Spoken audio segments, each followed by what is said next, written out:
"48 hours ago, I decided to book flights to Innsbruck in Austria, and then yesterday, PhotoView sent me this new release by James Rushforth, photographing the Dolomites.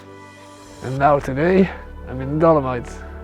Now I knew I was going to be arriving in Austria late afternoon, driving through sunset, and then arriving to the Dolomites essentially in the dark. So I needed a nice easy place to come to, and what better place than the most Instagrammed place in the world, Lago Braies. And I was checking the guidebook, and you can park right next to the lake, and it's quick easy access from the car, and I knew it was dark enough for the Milky Way, and I knew the Milky Way would line up perfectly with this composition. But when I first got here, I was immediately drawn into this incredible panoramic view, and then I don't think it's going to come out that well because the two main subjects, the hut and the Milky Way, are sort of crammed into the right side of the frame. So then I decided to go for a vertical panorama and focus more on just the hut and the Milky Way, and I really like how that one came out.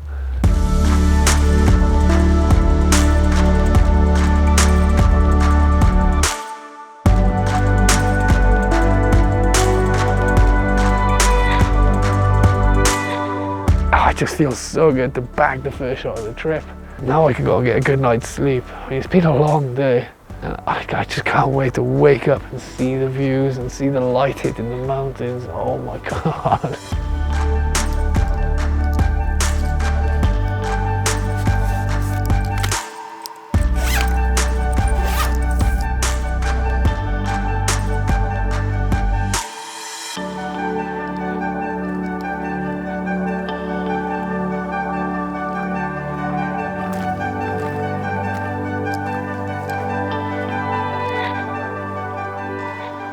The other thing that made me come here tonight is that the guidebook says you can pay €2 and stay here in your camper vans. Now, I haven't got a camper van, I've got an estate car. But I'm going to be sleeping in that for a few nights because I haven't got any hotels or anything. I'm on a bit of a shoestring budget. I beg to wonder what the price is at that Wes Anderson place we just walked through.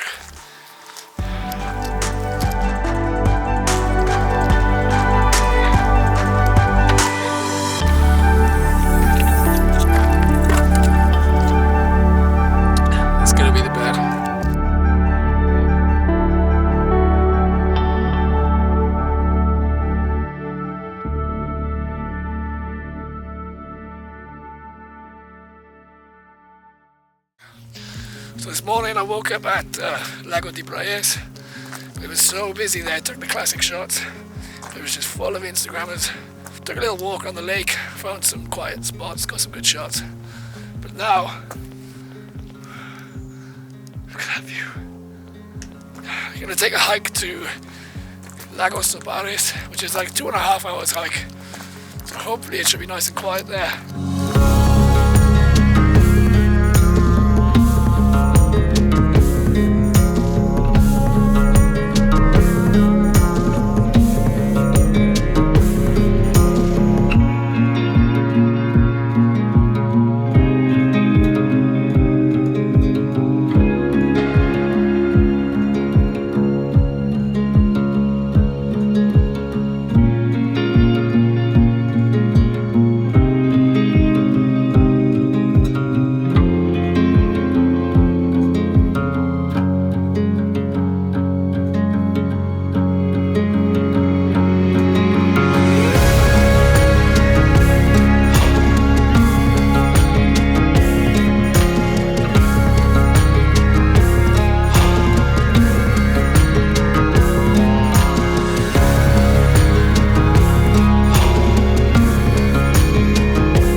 Bit of a small, disappointing revelation. Now, I'll show you guys a photo of what I was expecting to see. And now, after that 2.5 hour hike, it's completely dry. Except for this little puddle here. I could probably piss a bigger puddle. It just wouldn't be that nice blue colour I was after.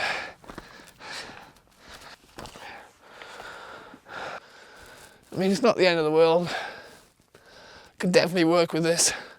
And shallow water's really good for reflection, so if I can get the stars and the mountain reflected in that water, perfecto.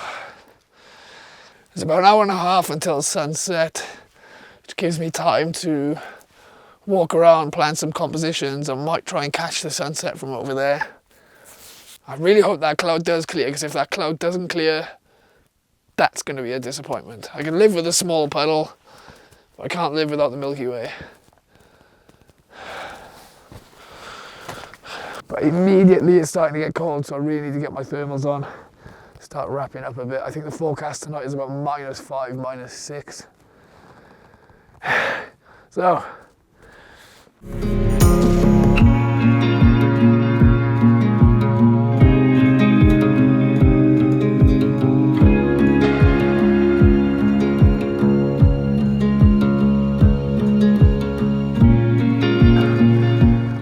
Something pretty special is going on over there. I can cut the video. Look, look, look. It doesn't really look good with a wide angle, but this pink stuff. Ah.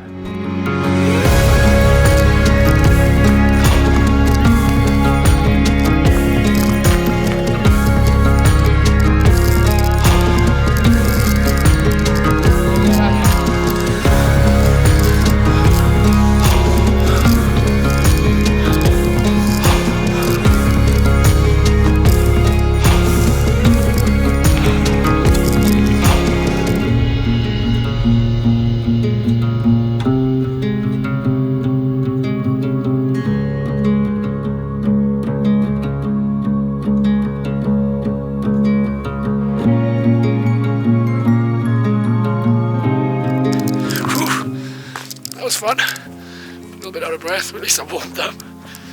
I need to go set the tent up, make myself comfortable, and have a little bite to eat. Not that I got much with me because I couldn't get any gas for my camping stove, because basically in Italy everything closes between 12:30 and 3:30. It's basically nap time, which is like the best idea ever. Italians, you know how to do it.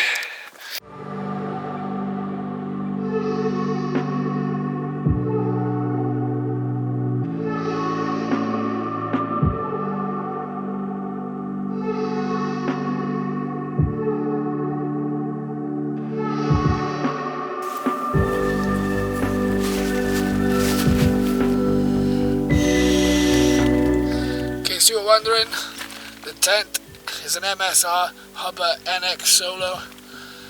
This is a Thermarest Neo Air X-Lite, Neo Air, I don't know, but all the descriptions for all the gear I use is going to be in the description below. Now, Siemens I'm expecting like -5, -6. I'm going to stick a little hand warmer inside each boot just to keep the toes warm. Call it luxury, I don't know, but I like being as comfortable as I can possibly be, so I can focus on being creative and not worrying about cold limbs.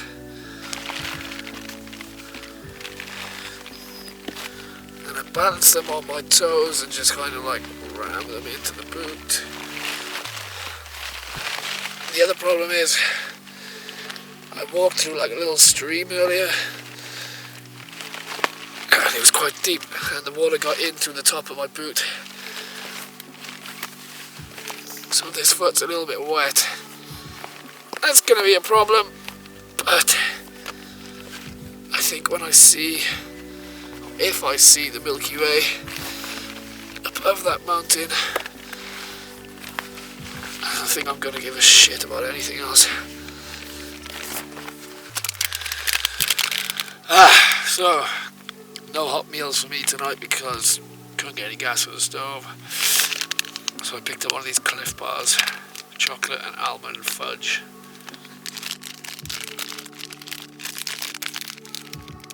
It looks, I'm not going to say it because I'm about to eat it, but it looks very dense and very nutty. God.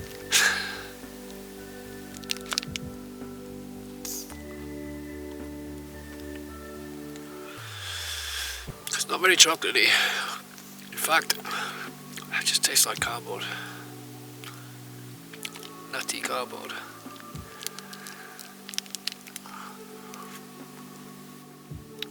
And I did of course bring dessert in the form of a Kit Kat Chunky. Well, I must say they're not really chunky anymore, are they?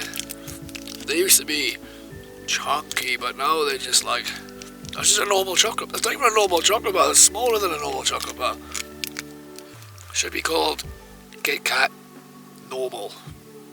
This is nothing more than normal. Whatever. Anyway, I'm gonna consume this cardboard, have a little rest before the stars come out. I'll catch you guys in a bit.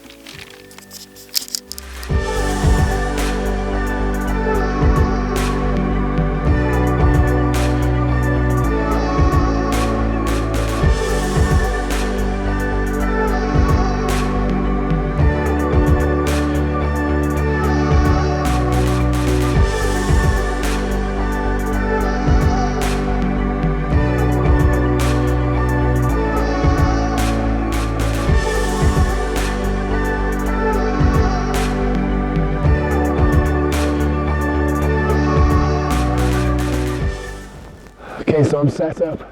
This is a composition I found earlier when it was light, and you can see I'm going to be shooting on a Sony A7S II, and I'm going to try a panorama with a 14mm because it's such a wide scene. It's insanely wide, and the mountain is so sheer that you have to really look up to see the top of it. It's insane. So I'm going to try a panorama with a 14mm,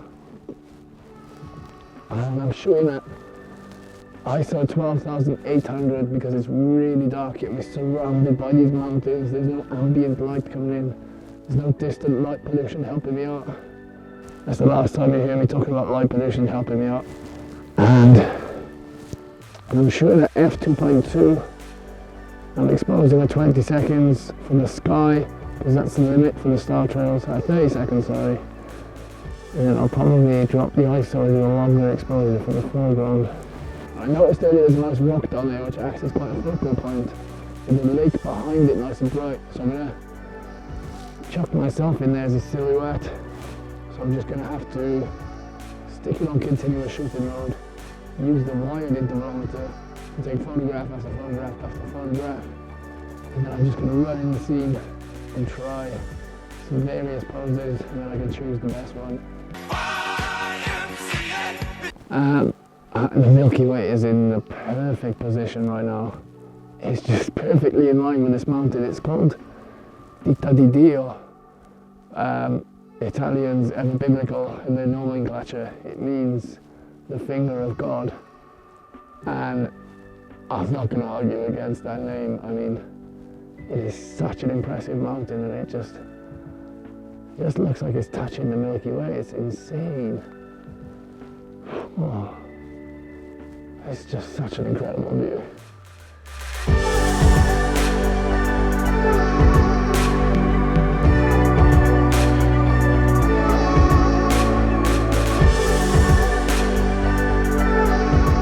So after I bagged the shot that I came for, I thought it'd be a good idea to do some star trails. So this was taken with a 50mm lens, looking towards Misurina. You can even see Cima di Lavaredo poking up from the background. And I spent way more time than I care to admit cloning out plane trails from the sky to get a nice clean exposure. Like seriously, check out this time lapse and you'll see how many planes fly over the Alps at night.